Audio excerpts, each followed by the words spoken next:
આપનું હાર્દિક સ્વાગત કરું છું। મિત્રો, આજના લેક્ચરમાં આપણે મહારાજ સાહેબ ઈસવીસન 1919 માં દેવ થયા। વિદ્યાર્થી મિત્રો, 1919 માં એ મહારાજા સાહેબ છે એ દેવ થયા। દેવ થવું એટલે કે સ્વર્ગવાસ થવું, અવસાન પામવું। ત્યારે શ્રી પ્રભાશંકર ઈસ્ટ ઇન્ડિયા કાઉન્સિલના સભ્ય હોય ઇંગ્લેન્ડમાં હતા।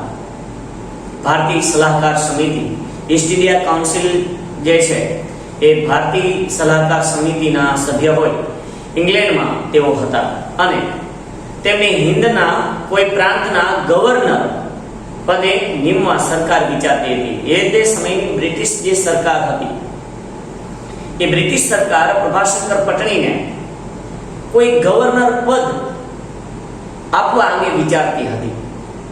તે વખતે ભાવનગરના પ્રજાજને તથા રાજ્ય કુટુંબે બાળ મહારાજની સંભાળ રાખવા તથા રાજ્યનો વહીવટ કરવા સર પ્રભાશંકરને નિમવા માટે સરકારમાં તાર તથા પત્રથી અરજી કરેલી। સત્તા અને વૈભવ વાળું જીવન ઉજળું ભાવીએ છોડી અને પ્રભાશંકરે એ પદ નહીં સ્વીકારે તેમ સરકાર માનતી હતી। મિત્રો, એક તરફ એની સામે લાલચ હતી, ગવર્નર તરીકેનું પદ મળી શકે એમ હતું, પરંતુ પ્રભાશંકર પટણીએ આ બ્રિટિશનું પદ ન સ્વીકાર્યું। એ બે વચ્ચે જ્યારે પસંદગી કરવાનું જ્યારે એને કહેવામાં આવ્યું ત્યારે શ્રી પ્રભાશંકરને જ્યારે કહેવામાં આવ્યું ત્યારે તેમણે તરત જ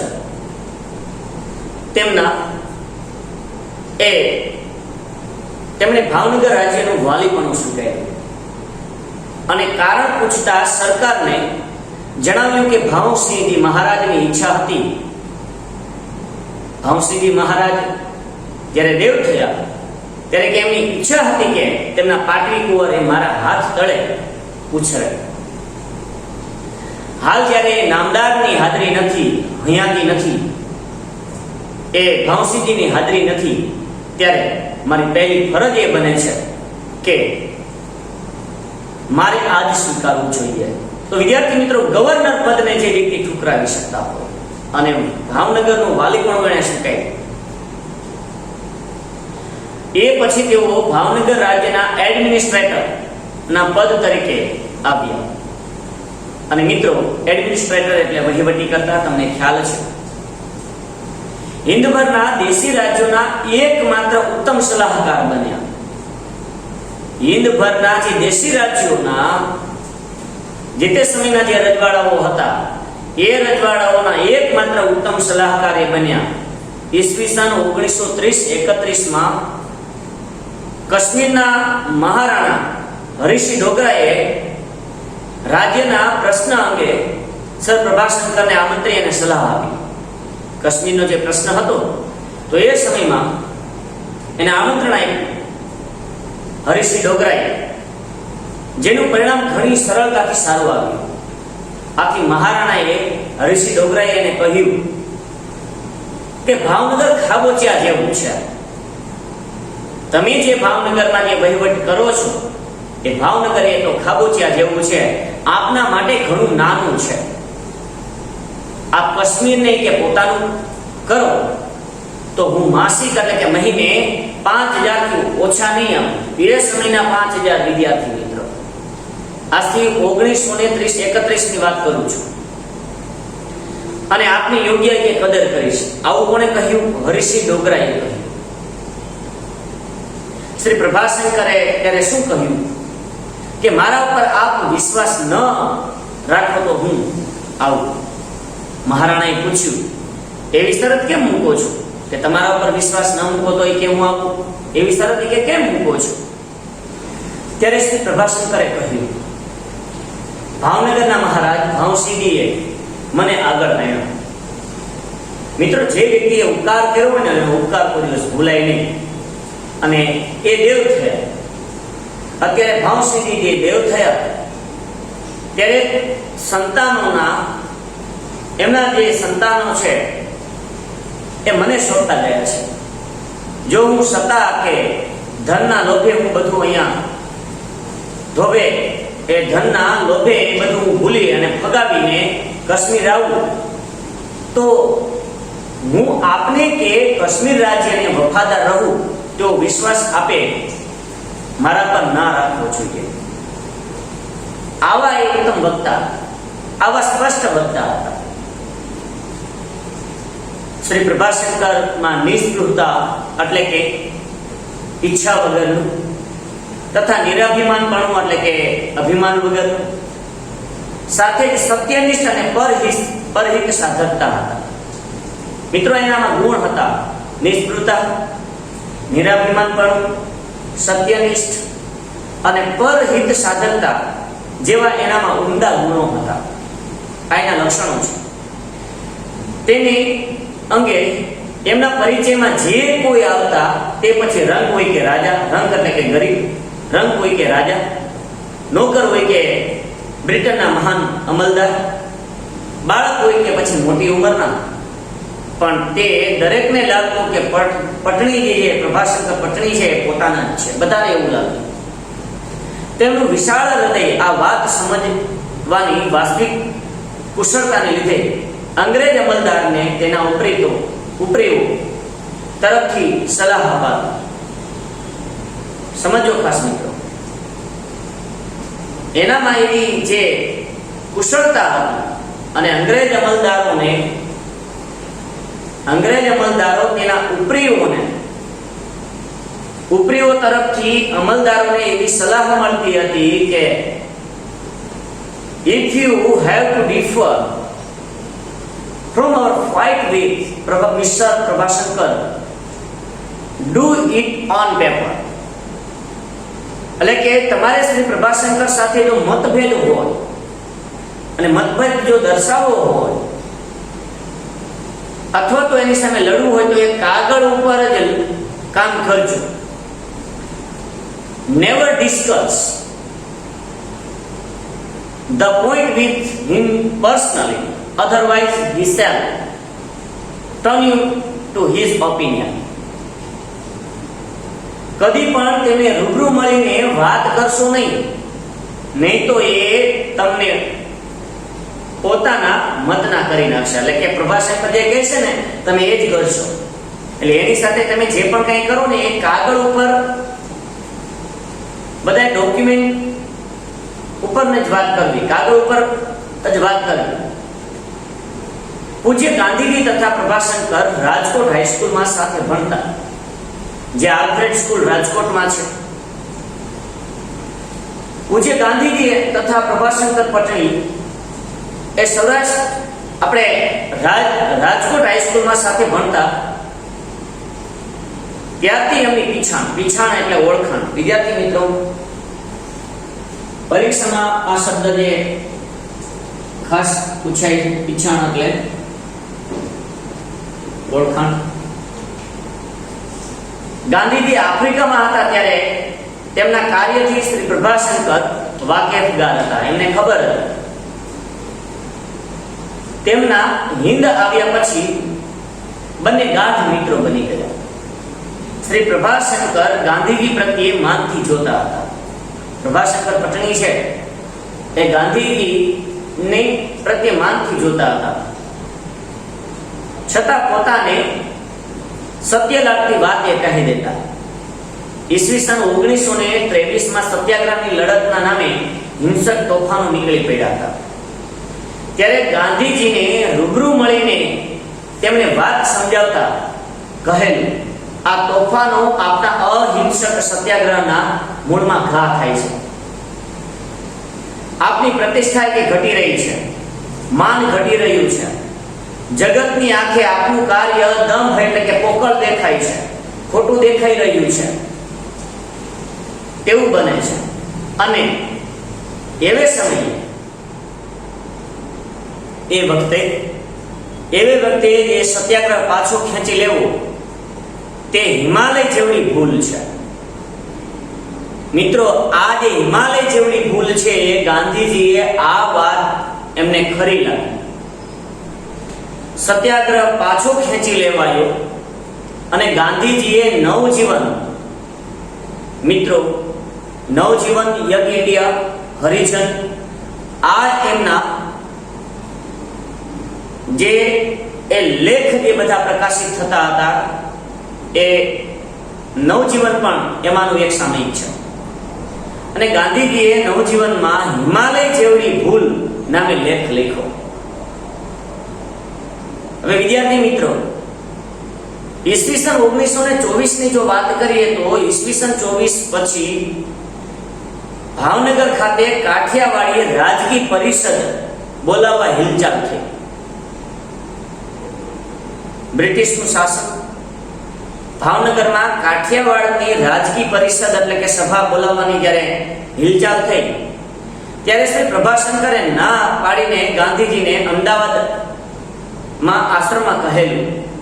ભાવનગરમાં હાલ બાળ મહારાજા છે, જે પહેલું રજવાડું આપ્યું એ કૃષ્ણકુમાર સિંહજી પોતે એ બાળ મહારાજા છે. મહારાજાને બીજા રાજ્યો સાથે રાજકીય તેમજ કૌટુંબિક સંબંધ છે અને ભાવનગરને આંગણે પરિષદ જ્યારે મળે અને એ પરિષદમાં બીજા રાજ્ય વિરુદ્ધ પાછો ઠરાવ કરવામાં આવે તો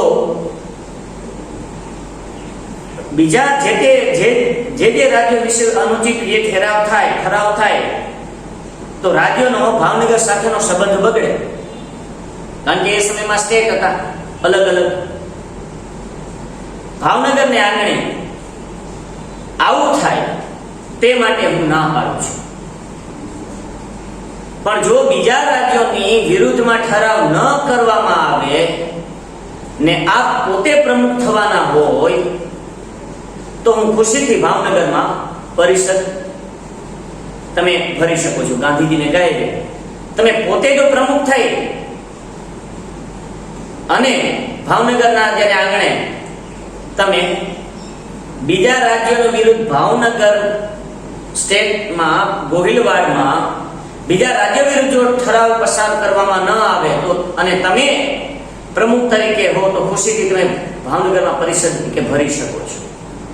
હું તમને બધી સગવડ અપાવીશ. અને એ પરિષદમાં વિદ્યાર્થી મિત્રો ભાવનગર વિરુદ્ધ જેને જે કહેવું હોય તે કહેવાની છૂટ છે. ગાંધીજી પાસે તે વખતે બીજા માણસો પણ હતા. ગાંધીજીએ શ્રી પ્રભાશંકરને હસીને પૂછ્યું કે ધારો કે મારા પ્રમુખ પદે ત્યાં પરિષદ ભરાય ને તેમાં બીજા કોઈ રાજ્ય વિરુદ્ધ ઠરાવ થાય તો તમે શું કરશો? તમે શું કરો? ત્યારે પ્રભાશંકરે જે જવાબ આપ્યો વિદ્યાર્થી મિત્રો એ સાંભળો. પ્રભાશંકરે હસીને કહ્યું, તો ભાવનગરની જેલ દૂધથી ધોવડાવીને તેમાં આપને પધરાવું ને હું આપની સામે કે બેસું સેવક તરીકે. અને મિત્રો ભાવનગરમાં જે સભા ભરાણી, ગાંધીજીએ પ્રમુખ પદ સ્વીકાર્યું, પરિષદ ભાવનગર ખાતે ભરાઈ ગઈ, પરંતુ કોઈ અનુચિત એ ઠરાવ પસાર કરવામાં આવેલો નહીં. 1926માં ગાંધીજી શ્રી પ્રભાશંકરના અંગત મહેમાન તરીકે ત્રાપજમાં હતા. ત્રાપજ નામનું ગામ છે મિત્રો. ઈસવીસન 1926માં શ્રી પ્રભાશંકરના અંગત મહેમાન તરીકે ગાંધીજીએ શ્રી પ્રભાશંકરના અંગત મહેમાન તરીકે ત્રાપજમાં રહેલા અને 12/3/1930 ના રોજ આશ્રમેથી ગાંધીજી દાંડી કૂચ માટે નીકળ્યા. ત્યારે તેની સાથે સર પ્રભાશંકર પણ હતા. આ વિદ્યાર્થી મિત્રો 12/3 એટલે કે 12મી માર્ચ 1930 જે દાંડી કૂચ યાત્રા જે થઈ એમાં જે લોકો જોડાણા હતા એમાં પ્રભાશંકર પટણી પણ ગાંધીજી સાથે. બીજી ગોળમેલી પરિષદ વખતે કોંગ્રેસ આગેવાનો તથા સરકારના સત્તાધીશો ના આશ્ચર્ય વચ્ચે ગાંધીજી ને સમજાવીને શ્રી પ્રભાશંકર પટણી તેમને ઇંગ્લેન્ડ લઈ ગયેલા. શ્રી પ્રભાશંકરે તે વખતે ગાંધીજીને કહેલું, હું જાણું છું કે અંગ્રેજ સત્તાધીશો હાલ સ્વાર્થથી અંધ છે, તેથી પરિષદ એ સફળ જવાની નથી, પણ આપનું ત્યાં જવું એ નિષ્ફળ નહીં થાય. કારણ કે ત્યાં જવાથી ત્યાંની પ્રજા આપ વિશે કે હિન્દ વિશે ખરેખર વાકેફગાર એટલે કે માહિતગાર થશે અને આપણી જે માંગણી જે છે એ ન્યાયપૂર્વકની એટલે કે યોગ્ય છે એમ સમજશે અને તે હિન્દ માટે અનુકૂળ વાતાવરણ ઘડશે. ભલે અને વિદ્યાર્થી મિત્રો પછી બીજી ગોળમેજી પરિષદ એ નિષ્ફળ રહી, પણ ગોળમેજી પરિષદમાં શ્રી પ્રભાશંકરને પણ આમંત્રણ હતું. ત્યાંના એક સત્તાધીશે પ્રભાશંકર પટણીને કહેલું, શ્રી પ્રભાશંકર પટણીને કહેલું કે તમે સામાન્ય વ્યક્તિ નથી, સરકારને તમારા ઉપર વિશ્વાસ છે. કારણ કે આ અગાઉ બંદરી કરારનો જે કેસ એ જીતેલા, એટલે સરકારને તમારા ઉપર વિશ્વાસ છે ને ઈચ્છે છે કે કોઈના દબાણ વગર તમે સ્વતંત્ર પોતાનો અભિપ્રાય આપી શકો છો. અભિપ્રાય એટલે મત. પ્રભાશંકર પટણીને એવું કહ્યું એક સત્તાધીશે, બ્રિટિશ સત્તાધીશે, કે કોઈનાથી દબાયા વગર તમે સ્વતંત્ર અભિપ્રાય આપી શકો છો. ત્યારે સમજો મિત્રો પ્રભાશંકર પટણીએ શું કહ્યું, જોઈએ.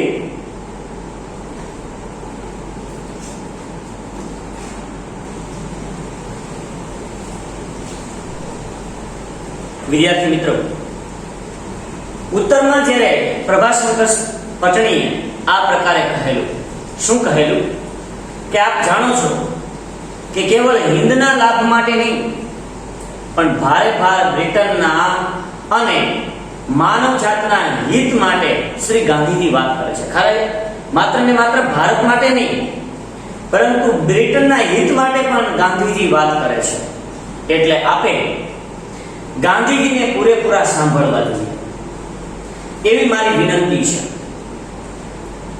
અમે અમારી અંગત વાત બોલીએ છીએ કારણ કે ભાવનગર સ્ટેટમાંથી આવતા હતા કે અમે અમારી અંગત વાત બોલીએ છીએ. જ્યારે ગાંધીજી એ સમગ્ર હિન્દની વાત માટે જ્યારે બોલે છે, આપ બીજાઓને મોટા બનાવીને પૂછો છો. સમજો ખાસ મિત્રો, આપ બીજાને મોટા બનાવીને જ્યારે પૂછો છો જેથી સામા માણસને એમ થાય કે હું કંઈક છું ને તેથી ગાંધીજી જુદા પડી નવી કે આડી વાત બોલે.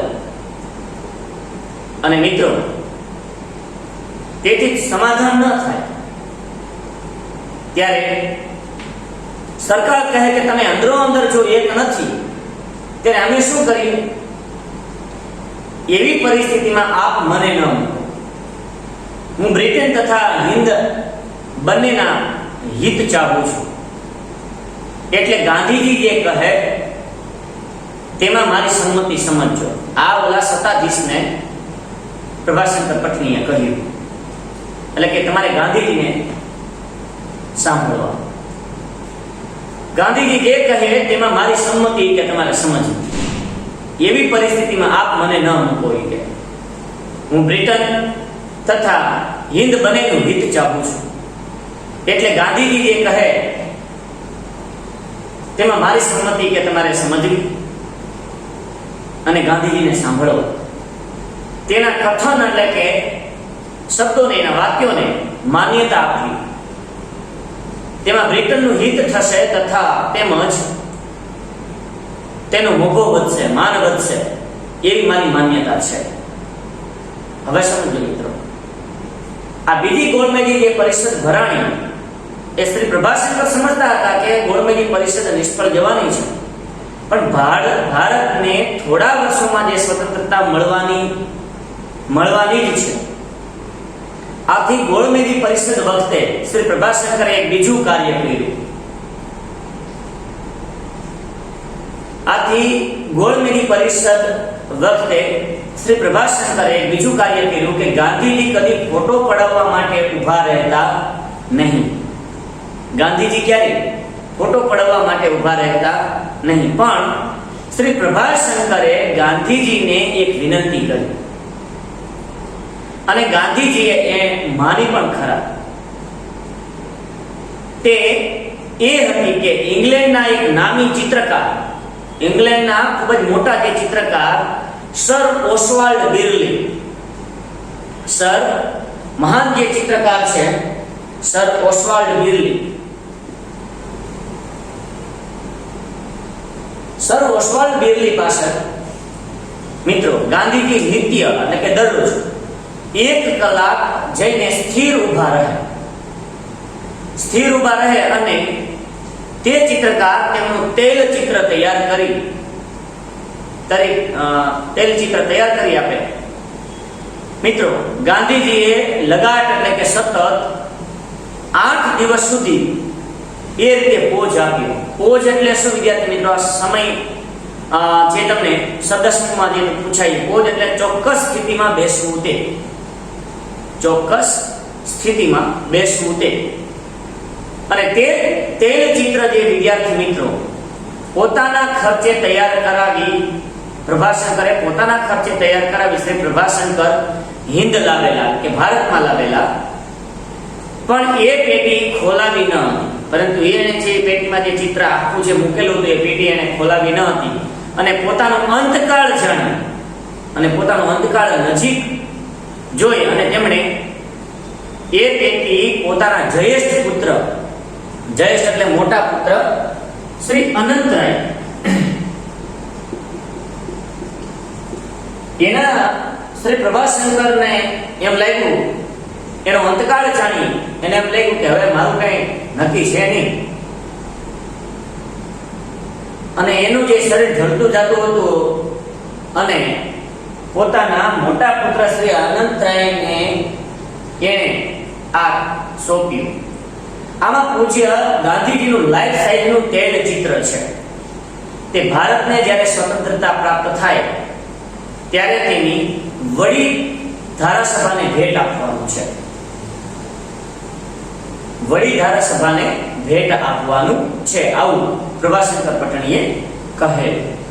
ત્યારબાદ ઈસવીસન 1947માં ભારતને સ્વતંત્રતા મળી ત્યારે શ્રી પ્રભાશંકર પટણીના જે જ્યેષ્ઠ પુત્ર અનંતરાય આ વડી ધારાસભા જે વિદ્યાર્થી મિત્રો શબ્દ આપણે જોયો, એ વડી ધારાસભા જે છે એટલે કે મુખ્ય પરિષદ, અને જે તેલ રંગીય જે ચિત્રો બનાવેલા હતા, જે તેલ ચિત્ર શબ્દસમૂહમાં જે પૂછી શકાય, તેલ રંગોથી બનાવેલ ચિત્ર, તેલ રંગોથી બનાવેલ ચિત્ર, જે શ્રી અનંતરાયે તે તેલ ચિત્ર વડી ધારાસભામાં તારીખ 28/8/1947 ના રોજ 28/8/1947 ના રોજ ડોક્ટર રાજેન્દ્ર પ્રસાદના હાથે ખુલ્લું મુકાવેલું. જે સર ઓસ્વાલ્ડ બિર્લીએ જે ચિત્ર બનાવેલું હતું ગાંધીજીનું પૂર્ણ સાઈઝનું, લાઈફ સાઈઝ એટલે પૂર્ણ સાઈઝનું જે ચિત્ર બનાવેલું હતું એ જે પેટીમાં પેક કરીને જે લઈ આવેલા અને મિત્રો ક્યારેક ખોલેલું પણ નહીં અને પ્રભાશંકરનો અંતકાળ એને ખબર હશે અને એના જે દીકરા, જે જ્યેષ્ઠ પુત્ર અનંતરાયને એ ચિત્ર જ્યારે ભારત દેશ આઝાદ થયો ત્યારે વડી ધારાસભામાં જે મુખ્ય પરિષદમાં ડોક્ટર રાજેન્દ્ર પ્રસાદના હાથે એ ખુલ્લું મુકાવેલું. આવી દીર્ઘ દ્રષ્ટિવાળા, દીર્ઘ દ્રષ્ટિ એટલે કે લાંબી નજર, મોટું વિચારના, કલ્યાણકારી વિચારધારા ધરાવતા લોકહિત સાધક શ્રી પ્રભાશંકર ના નિષ્પૃહ નિરાભિમાન માનસનો સ્પષ્ટ ખ્યાલ તેના નીચેના શબ્દોથી આપણને આવશે. એટલે જે હું શબ્દો બોલીશ એનાથી તમને ખરો ખ્યાલ આવશે. તેમનું જીવન ચરિત્ર ન લખવાની વાત કરતા તેમણે કહેલું છે, એમનું જીવન ચરિત્ર ન લખવા વિશે વાત કહેલી છે. ખરી હકીકત તો એ છે કે મહારાજા ભાવસિંહજીને હું જડી ગયો એટલે કે મળી ગયો. મહારાજા ભાવસિંહજીને હું મળી ગયો અને તેના વિશ્વાસને લઈને, મહારાજા ભાવસિંહજીને મારા ઉપર એટલો અતૂટ વિશ્વાસ હતો અને એના વિશ્વાસને લઈને મારામાં જે શક્તિઓ હતી તે બહાર આવી. હું માનું છું કે મારા જેવા ઘણાય છે, મારા જેવા પ્રભાશંકર ઘણાય છે, માત્ર એને મહારાજા ભાવસિંહજી મળ્યા નથી. તો મિત્રો, આવા રાજા ભાવસિદ્ધિ દેવા જે રાજાઓને તો પ્રભાશંકર તો ઘણા છે મિત્રો. આવો ખ્યાલ, સ્પષ્ટ ખ્યાલ એ પ્રભાશંકર પટણીનો હતો. Thank you very much. ધન્યવાદ.